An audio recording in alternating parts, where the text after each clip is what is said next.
I'm in Oslo, Norway for the World Year of Physics, but now I'm studying some of the history and culture of this great country.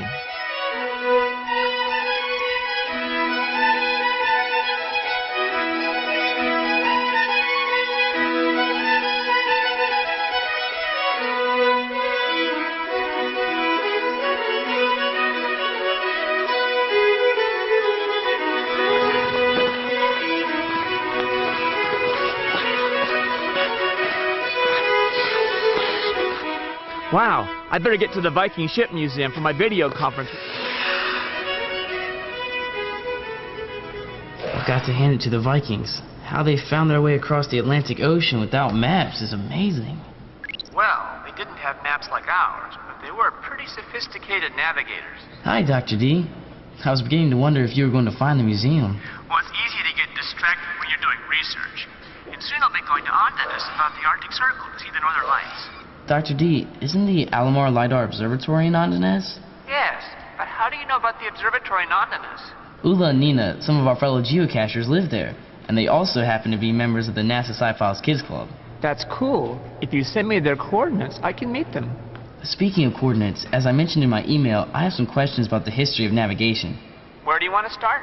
Didn't the Vikings discover America about 1000 AD, long before Columbus? That's right. The Vikings were excellent navigators and shipbuilders. This Viking ship, made of oak, is called the Oseberg. It is 22 meters long and was likely the burial ship of a Viking queen.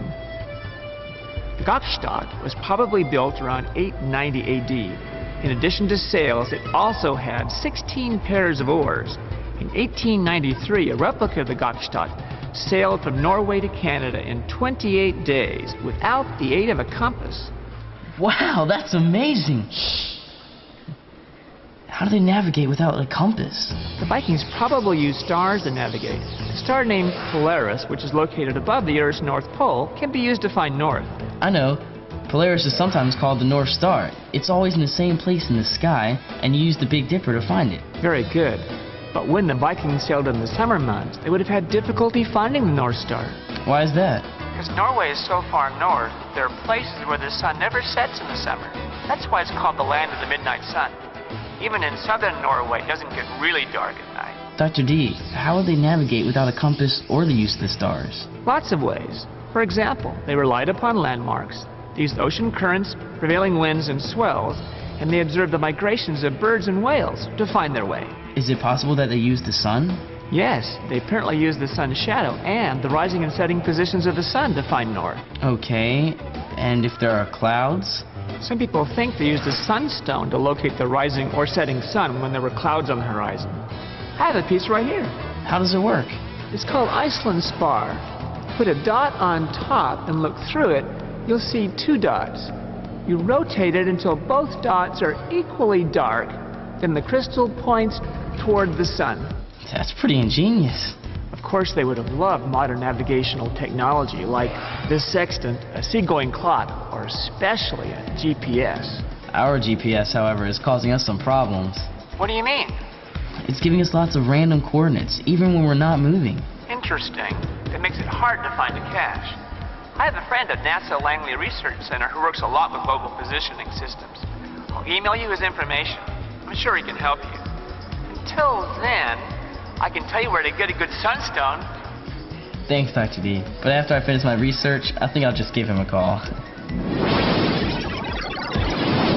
What about this one? If we were putting Jacob's bike in our cache, I'd say great.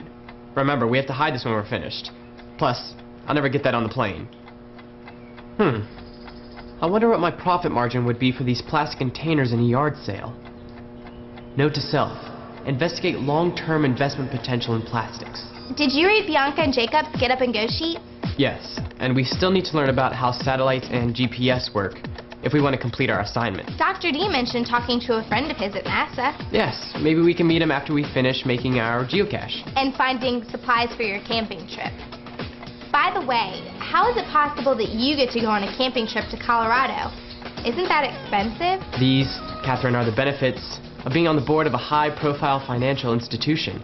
You're a member of the board? Well, no, my mom is. She's taking me camping after our meetings.